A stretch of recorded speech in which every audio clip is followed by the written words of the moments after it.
लोकतंत्र में भी जनता का मैंडेट जो होता है, उनकी सोच का होता है, वो संतोषजनक ही होता है। कितना भी हो, अपने अनुसार जो भी उन्होंने मैंडेट दिया है वो संतोषजनक ही है। तो इसलिए इसमें कोई ज्यादा ऊपर करना उन्हें ठीक नहीं होता। 51 जी को 200 होते हैं, 51 से ऊपर अगर लोग मैंडेट दे रहे हैं तो ज्यादा लोग लाइक भारतीय जनता पार्टी को कर रहे हैं। अच्छा, ये बताइए कि जिस तरह के नतीजे बीजेपी के पक्ष में आ रहे हैं, ये लगता है आपको कि सीटें अभी और बढ़ेंगी? बिल्कुल एक्सपेक्टेड यही था। 10 साल का जो आपदा पाप दिल्ली ने भोगा है, दिल्ली की हालत देखिए आप कैसी हो गई है। ये भी जनहित के लिए लोकतंत्र का 14 स्तंभ होने के नाते मीडिया को दिखाना चाहिए, बताना चाहिए कि दिल्ली में 10 साल में पानी एक बूंद क्यों नहीं बढ़ाया गया, दिल्ली की सड़कें क्यों टूटी पड़ी हैं, दिल्ली जाम से क्यों जूझ रही है, दिल्ली पॉल्यूशन के दौरान 1200 AQI हो जाना और 5 साल लोगों की उम्र कम होना। ये दिल्ली केजरीवाल साहब खांसते आए थे और हमें भी खांसना पड़ रहा है।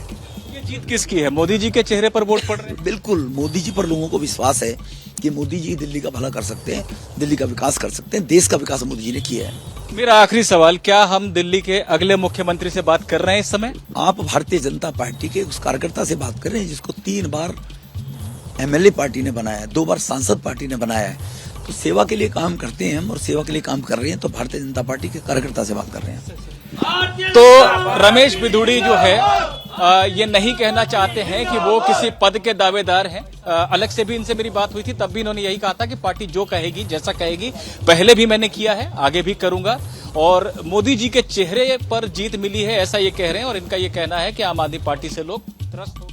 और आज तो रमेश बिधूड़ी बड़ा बचते हुए नजर आ रहे हैं। मतलब जिस तरह के शब्दों का इस्तेमाल चुनाव के दौरान उनकी ओर से किया गया था, बड़ी खिंचाई भी उनकी हुई थी। फिलहाल संभल कर बोल रहे हैं, लेकिन आपको बताते चले रमेश बिधूड़ी का चेहरा एक वक्त पर भारतीय जनता पार्टी का दूल्हा बताकर अरविंद केजरीवाल ने बीजेपी की खिंचाई की कोशिश की थी। और देखिए आज क्या दिन आ गए हैं कि रमेश बिधूड़ी मुख्यमंत्री को हराकर जीतते हुए कालका जी की सीट पर नजर आ रहे हैं। इस स्टूडियो में तमाम मेहमान हमारे साथ जुड़े हुए हैं। हमारे साथ शहनवाज हुसैन जी और रीना जी लगातार जुड़ी हुई हैं, लेकिन उसके पहले हम टिप्पणी ले लेते हैं स्टूडियो के जो मेहमान है एक एक की इस बड़ी जीत के पीछे की वजह क्या है और भारतीय जनता पार्टी वो कौन सी लकीर इस वक्त मौजूदा राजनीति में खींच रही है कि उसका कोई विकल्प बनता हुआ। देखिए 26 सालों का आप भी केजरीवाल ही हैं, तो अरविंद केजरीवाल का ही बुरा हाल क्यों हो गया? बिल्कुल, और लगभग 16-17 साल पहले से ही हम लोग साथ काम कर चुके हैं।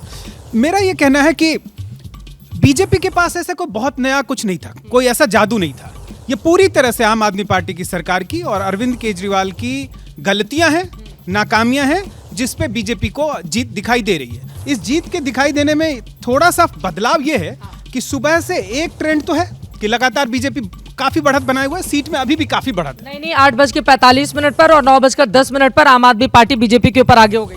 वो सब कोई मायने नहीं। 9:30 बजे से पहले मैं नहीं मानता हूँ, ठीक है कि उससे पहले आती हैं चीजें। 9:30 बजे से पहले एक चीज सिर्फ, लेकिन उसमें बदलाव ये हो रहा है कि आम आदमी पार्टी और बीजेपी के बीच का जो वोट परसेंटेज है वो सबसे क्रूशियल है 1 बजे से पहले तक। और उस वोट परसेंटेज में लगातार जो फासला था वो घट रहा है। आम आदमी पार्टी अब 43.5% वोट फीसदी पे पहुंच चुकी है, जो कि 41 पे थी, 43.5 पे पहुंच चुकी है। और बीजेपी का वोट परसेंटेज घट के 46.89, मैं इसको 0.5% और बढ़ा देता हूँ। यानी कि थोड़ी देर इंतजार करना होगा। ये कहना है कोई बीजेपी का जादू नहीं चला है, अरविंद केजरीवाल की नीतियों की विफलता थी जिसकी वजह से बीजेपी जीती। मैं थोड़ा सा ऐड करती हूँ और ये आंकड़े हमें समझने चाहिए। अभी 6 ऐसी सीटें हैं Chitra, currently right now as we speak 6 ऐसी सीटें हैं जहाँ पर जो डिफरेंस है बिटवीन फर्स्ट एंड सेकंड वो 500 से 1000 के बीच में है। तो वो 6 सीट शायद उलट पुलट हो सकती है, मगर अगर आप 6 सीट भी माइनस कर दे भारतीय जनता पार्टी से, तब भी वो हाफ वे मार्क, वो अब मैजिक आंकड़ा पार करते हुए आपको दिखाई दे रही है। बहुत बड़ा बदलाव तो अब नजर नहीं आ रहा है। और एक तरीके से देखिए, मुझे लगता है, मैं कह रही हूँ कि ट्रेंड्स तो अब सॉलिडिफाई हो गया। अब अरविंद केजरीवाल खुद ही 8वें राउंड में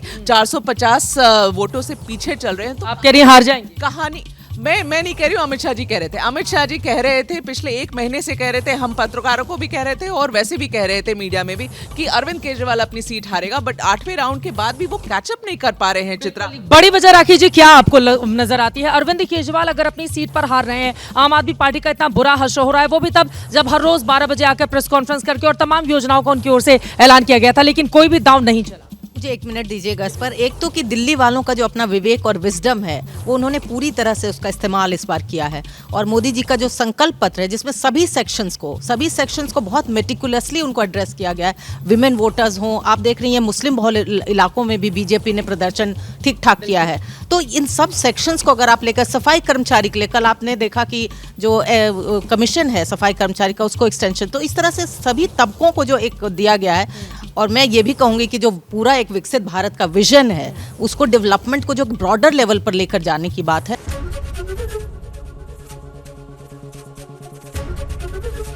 एबीपी गंगा, खबर आपकी, जुबान आपकी।